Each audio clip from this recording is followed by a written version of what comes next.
Baker Eggs Donghead here, and today we're giving a shitload of money to California, or more specifically DMV, for a sticker for the Grom. So the registration on them are both about a few months apart, and the weird thing about this year is this bike, the 1000cc ZX10R, cost $147 for the 2019 sticker. And the Honda Grom, which is a 125cc little micro penis bike, is $133 for the year.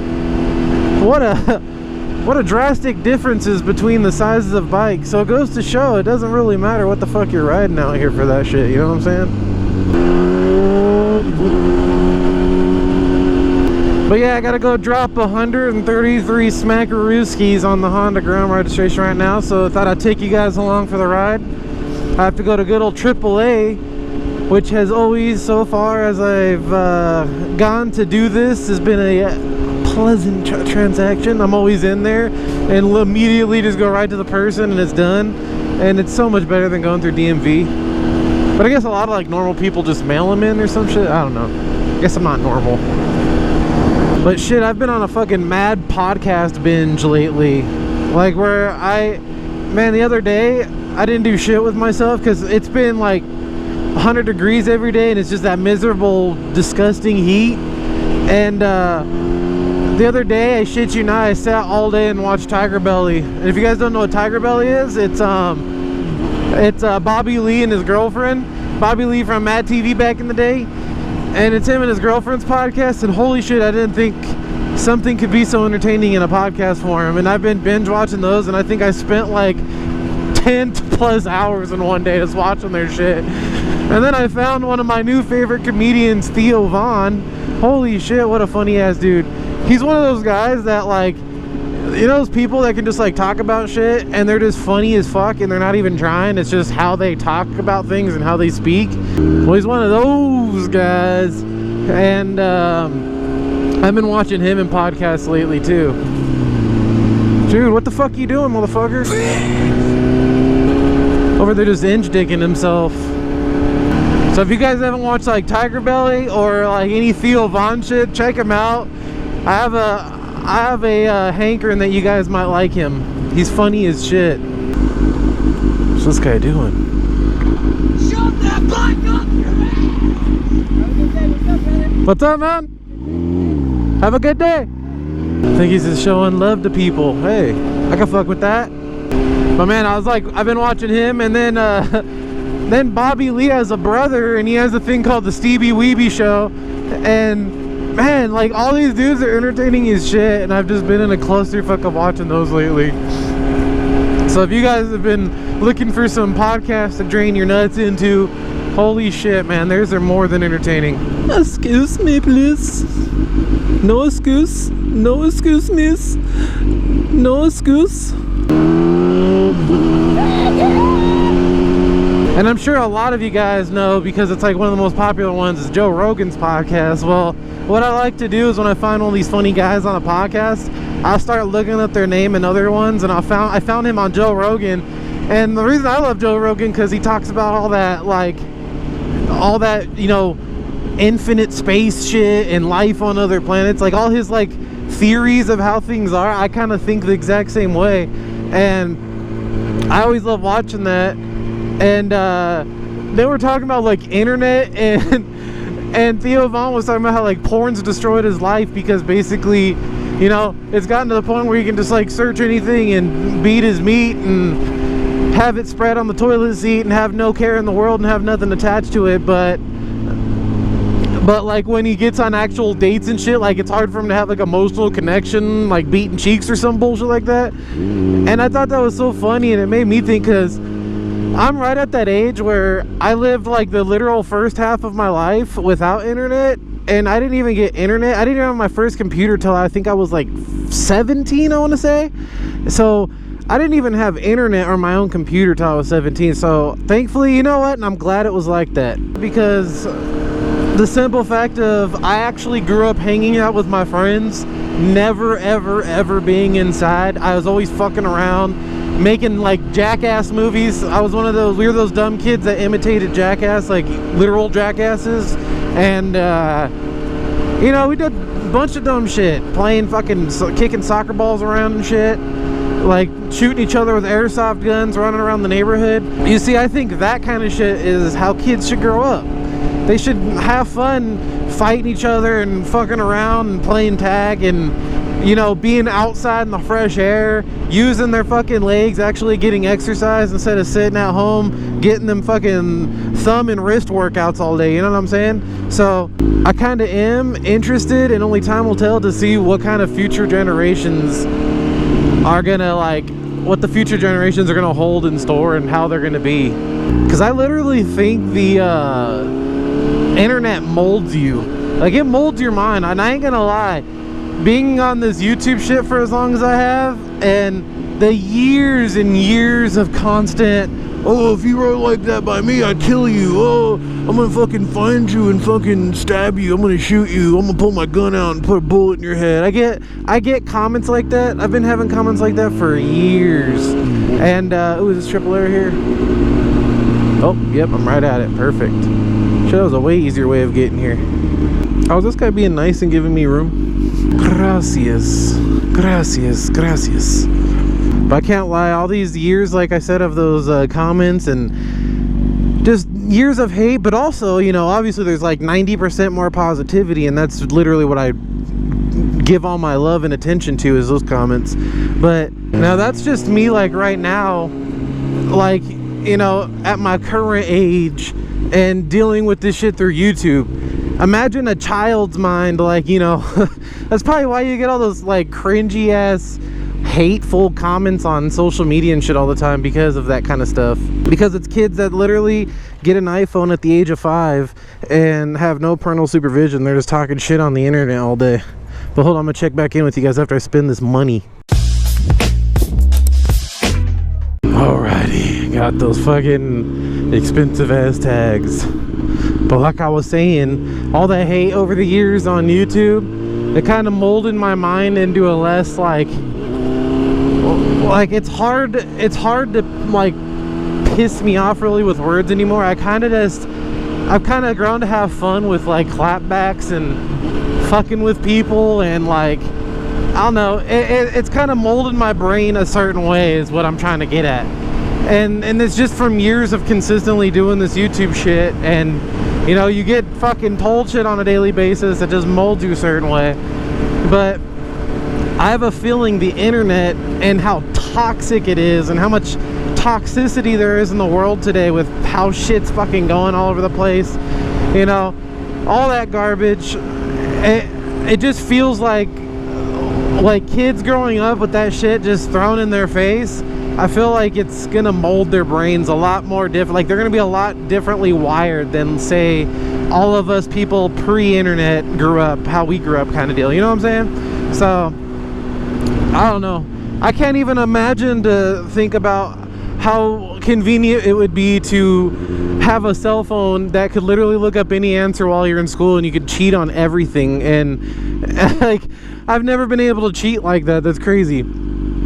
I'd always wonder how are kids learning shit today, because literally everything's getting Googled. I know a lot of you watching this probably have children. I obviously don't, but you know, you guys with kids, how does that, you tell me, is that actually a problem you guys have to deal with? Like, those of you with parents that have, like, you know, elementary school kids, for instance, is that a problem you have to deal with them? Is them Googling shit and kind of like cheating their way through school? Because I remember even back then when I was in school, like, they made you show your work, and if you didn't show your work, it was like, oh bitch, wrong, oh bitch, wrong, and they would, like, you know, throw you under the bus if you didn't do that shit. Holy shit, I don't even know where the hell I'm going right now.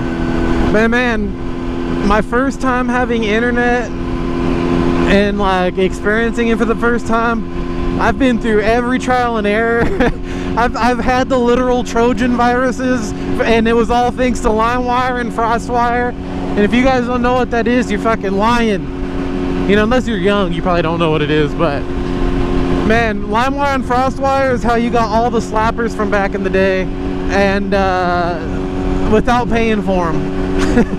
It was your first illegal download thing where people would upload files, but then you'd get those people uploading like viruses and shit and trick shit to kind of like throw shit on your computer to keylog your stuff and possibly, you know, steal your debit card, credit card information, yada yada yada.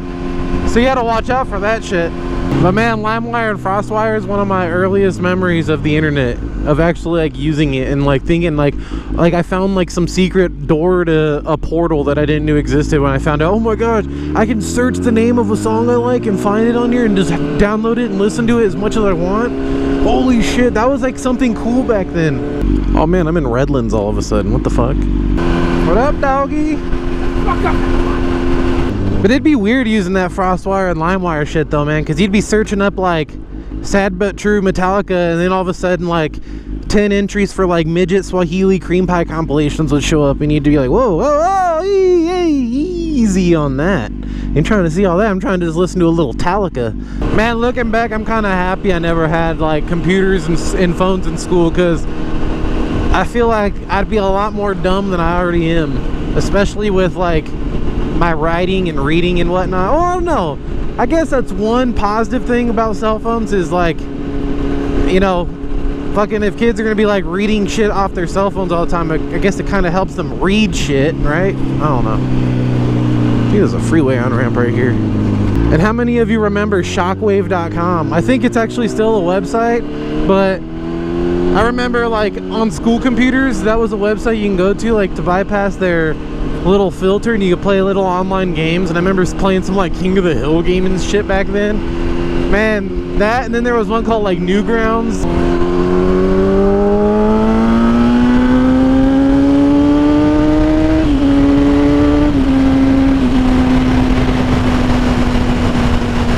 Man, the internet was a whole other thing back then, man, in its baby days. Now it's grown to a big old mandingo dick. Man, what a dope ass little like blown out crevice. Looks like a deathmatch area from the Mexico part of the map on Red Dead Redemption.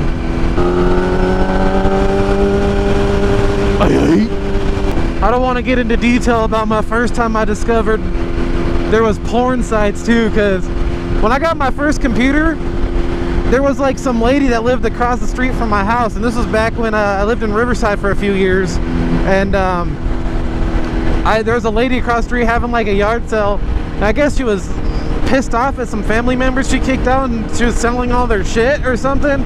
Well, anyway, there was this HP computer there that for the day, it was probably like, you know, a few $100 computer, and I remember she gave it to me for $20, and I guessed the password in that bitch.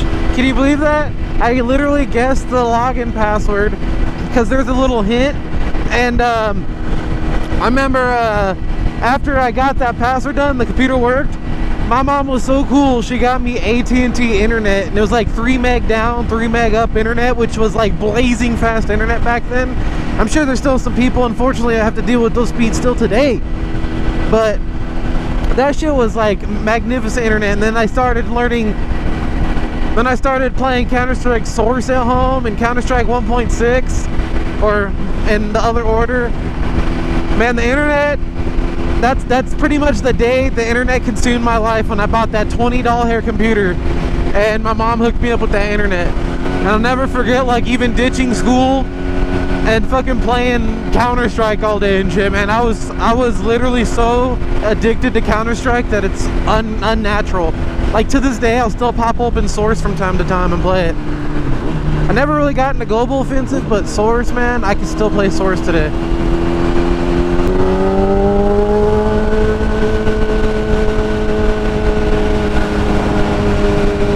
But that was pretty much my first time on my internets.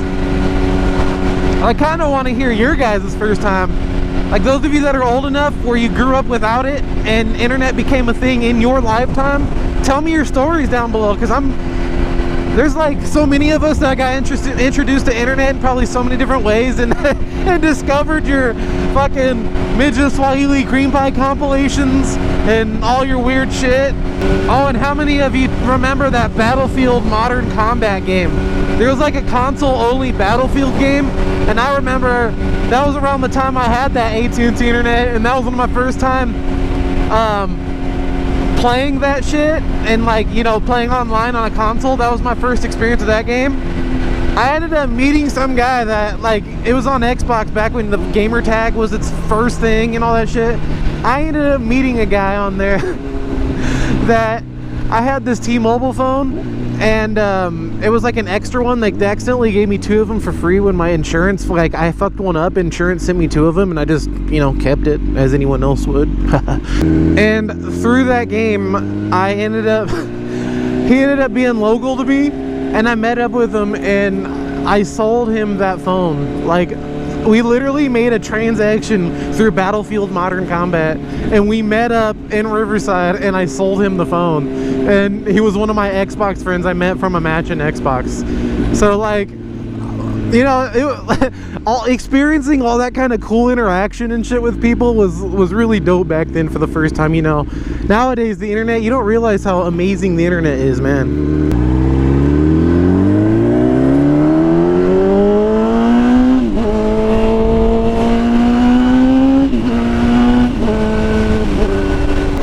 Man, I don't even want to get started on my first cell phone, man. My first cell phone, my Nokia 3310, I think it was.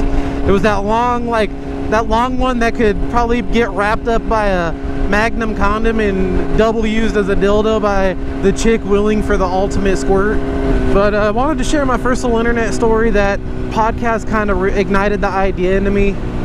And I kind of want to hear your guys'. Like I said, if you guys got any funny internet stories, the first time you discovered something, let me know.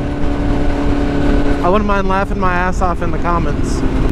Oh, look at that red and black ZX-10R. That shit is fucking hot as B-clap.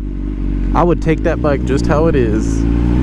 Oh, I didn't show you guys this. Look, we're back to the old school look with no belly pan. I had to take the belly pan off because remember it broke from the tab.